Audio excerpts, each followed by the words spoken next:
Welcome to Luca and Miguel. Enjoy the video. You begin by making the car safe and reachable. Park level, set the handbrake, and have the key and manual ready. Once done, sit in the driver's seat and unlock the steering column if locked. Turn the ignition to ACC or press the start button without starting the engine so electronics power up. Make sure the instrument cluster lights appear. This confirms the dashboard is awake and ready for the next steps to reveal displays and settings. Now you interact directly with the instrument cluster controls. Use the left steering stalk or cluster arrow buttons to cycle through speedometer, trip, and settings screens. Do this slowly to let values update.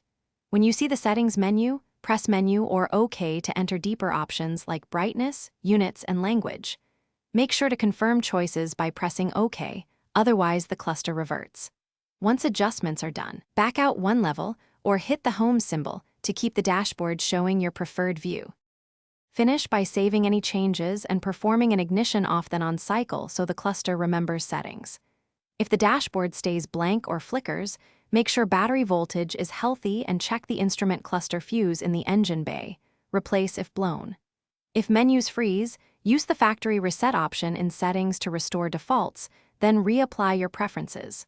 One tip: if problems persist after these steps, consult a certified. Thanks for watching and please subscribe. It's the best investment you'll ever make.